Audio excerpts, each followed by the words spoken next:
A decisão do ministro dele,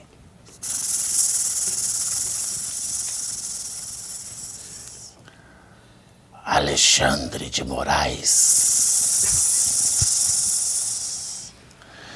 de instaurar um inquérito para apurar o vazamento de mensagens de servidores de seu gabinete, a chamada vaza-toga, é vista como uma medida necessária pela maioria dos seus colegas no STF.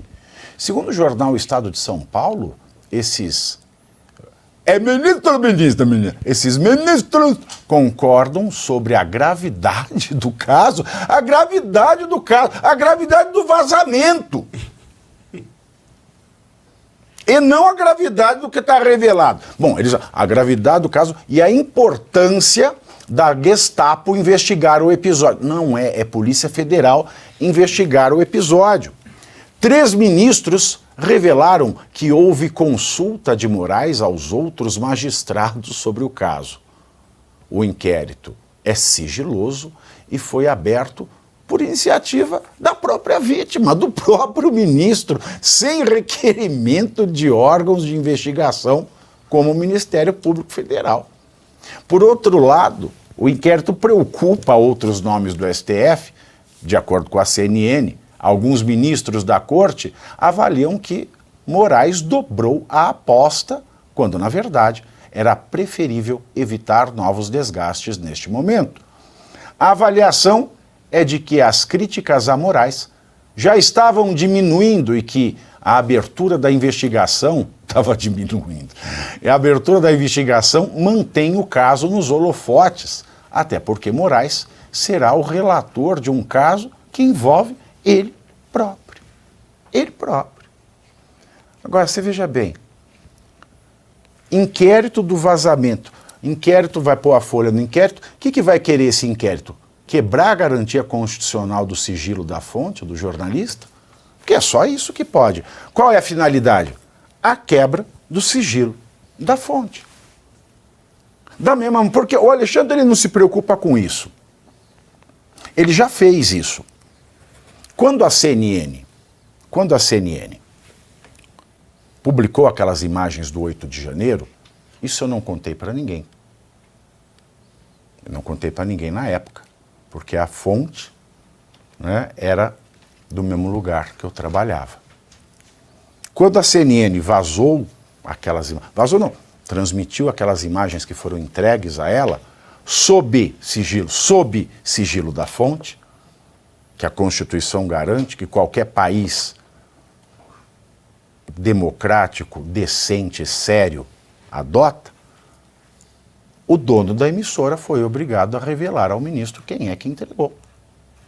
Então o que vai ser esse inquérito? Que é sigiloso? Nós vamos para um porão, nós vamos tomar umas bordoadas, no sentido metafórico, até a gente desembuchar quem é a fonte, que é protegida pela Constituição. Mas vocês vão me perguntar, que Constituição?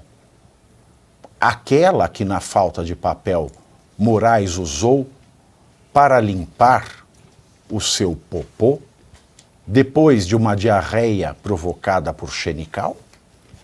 Muito difícil. No texto publicado no Estadão, o jornalista William Vac disse que o STF considera que deu um freio de arrumação na política ao entrar na questão das medidas parlamentares e da desoneração da Folha. A judicialização dos temas, segundo a avaliação da Corte, foi necessária para coibir abusos fiscais e éticos legais. E que está, em boa medida, obrigando o Executivo e Legislativo a se acomodarem. Eu coloquei esta do William Vac junto, Geisiane, porque tem tudo a ver, né? Para mostrar como eles acham que eles são os depotistas esclarecidos, os iluminados. Eles passaram a ser aquilo que o Gilmar Mendes condenava no Barroso. Ao perguntar se o senhor se acha um iluminado, se o senhor quer fazer proposta, deixa a carreira e vai pedir voto. É ou não é? É exatamente isso. Bom, o primeiro ponto é que a manchete dessa matéria tinha que ser: Alexandre de Moraes manda investigar Alexandre de Moraes. Seria alguma coisa nesse sentido. O gabinete do Alexandre de Moraes manda investigar o gabinete do senhor ministro Alexandre de Moraes. É basicamente isso que está acontecendo. A gente está vendo que informações que demonstram na prática, que comprovam que há ilegalidade, como se nós já não soubéssemos, mas comprovam ainda mais que há ilegalidade, que estão à margem da lei, que há um crime ali, mas essa não é a preocupação, essa não é a preocupação do gabinete, essa não é a preocupação aparentemente do Senado, já que está em silêncio, não é a preocupação de nenhum dos políticos. A preocupação é quem vazou a informação, quem foi que deu a Folha, e a Folha desde o início, desde o primeiro vazamento, desde a primeira série de notícias, ela deixou muito claro que ela conseguiu isso de maneira legal, ela não conseguiu isso por meio de hacker, então não há nenhum problema aí na forma como ela obteve esses dados. E, como o Pavinato falou, que era um ponto que eu ia puxar, ao instaurar essa investigação, na verdade, aí sim, mais uma vez, é configurada uma ilegalidade, uma vez que a Constituição garante que a fonte jornalística seja mantida em sigilo, por questões óbvias, a depender do que é vazado, a depender do que é falado, é evidente que põe-se em risco a pessoa que comunicou a informação. Então, evidentemente, isso é mantido em sigilo, até porque senão você não consegue ter nenhum tipo de jornalismo investigativo. Já pensou? Se toda vez você for falar a respeito da fonte, como é que você vai ter jornalismo investigativo? Mas é o sonho de toda a ditadura. É o sonho de toda a ditadura. Exatamente. Aí, o Luiz Arthur Nogueira, você acha que os ministros estão muito satisfeitos? Eles contribuíram para a probidade administrativa? Boa pergunta. Eu vou dar uma informação importante aqui sobre esse assunto, o Pavinato. O Alexandre de Moraes abriu um inquérito, não abriu? Você lembra qual foi a primeira determinação dele? A oitiva do talha-ferro, certo? Muito bem. Acabou agora há pouco na Polícia Federal aqui em São Paulo. Durou pouco mais de 1 hora, tá?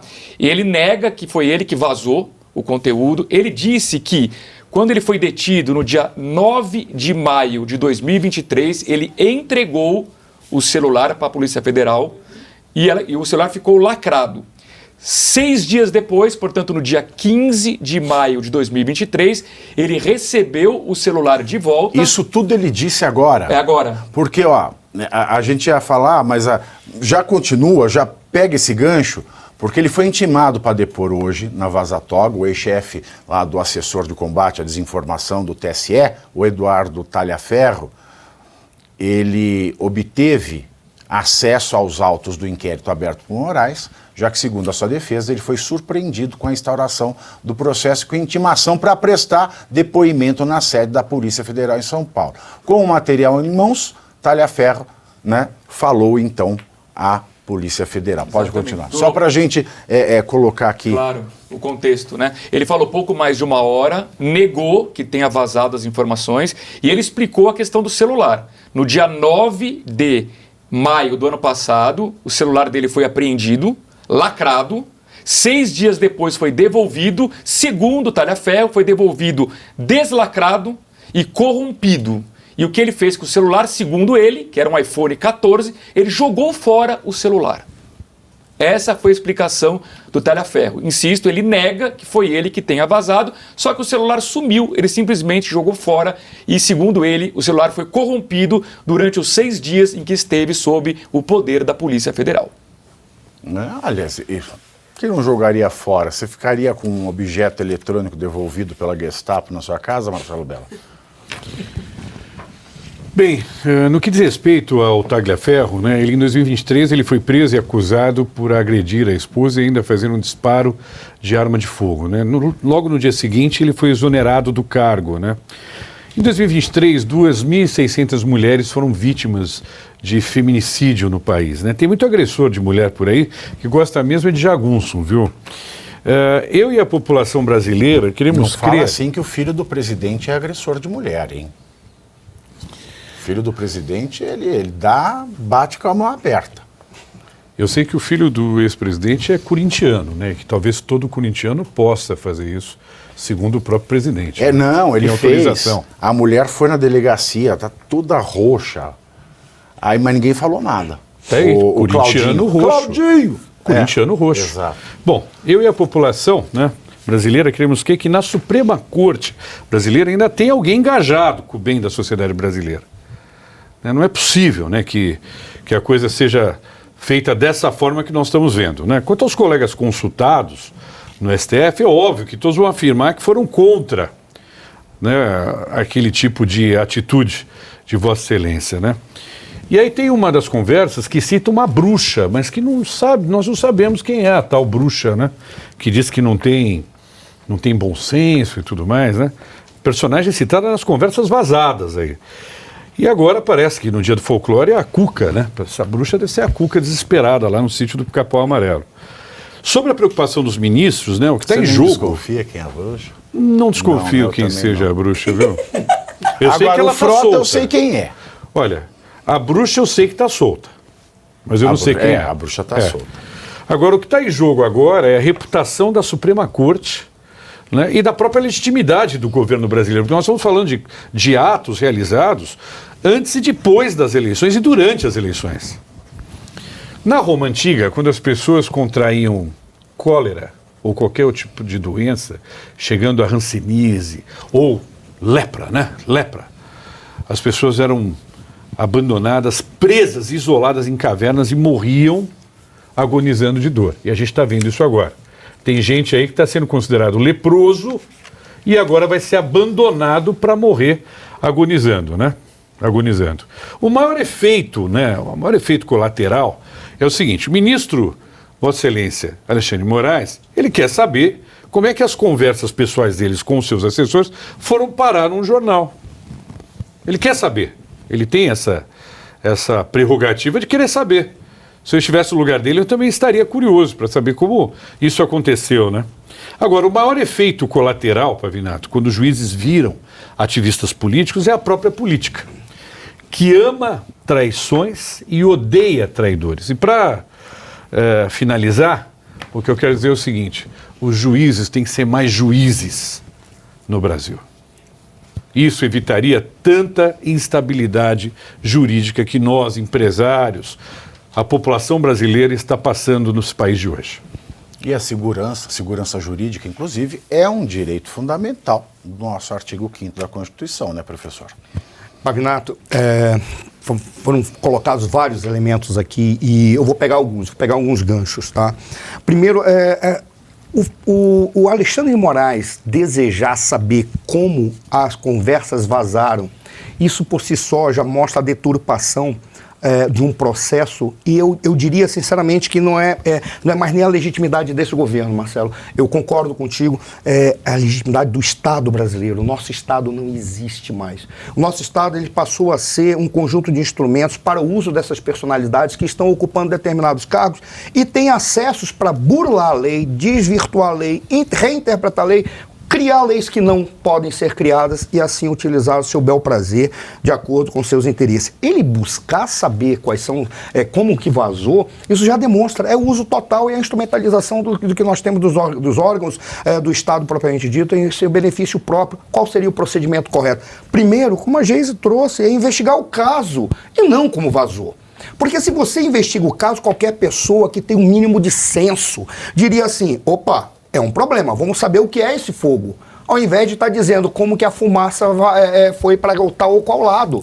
Isso é perfunctório, isso não tem interesse. O que interessa é saber onde está o fogo e que é esse fogo, se o fogo está realmente existindo. Esse seria o ponto. E aí a gente olha e vem um talha-ferro, e eu já encerro. É muito claro o que está acontecendo e já é um sinal de que a Bastilha pode cair a qualquer momento. Por qual razão? A pastilha da boca do Barroso? Seria um sonho. Aquela da pastilha. Seria um sonho. Sabe quando que a Bastilha cai? Quando você não tem mais forças para se contrapor, Pavinato? Quando internamente aqueles que estão tocando o barco começam a discutir entre si sobre as direções, sobre quem pega o remo ou sobre quem está realmente no comando desse barco. A briga interna entre eles vai levar a ruptura desse processo. O problema é que a gente não tem ninguém para assumir o processo de imediato, porque todas as pessoas estão sendo constrangidas. Você brincou de Harry Potter, você até ofidioglota porque imitou a linguagem dessas cobras que aí estão.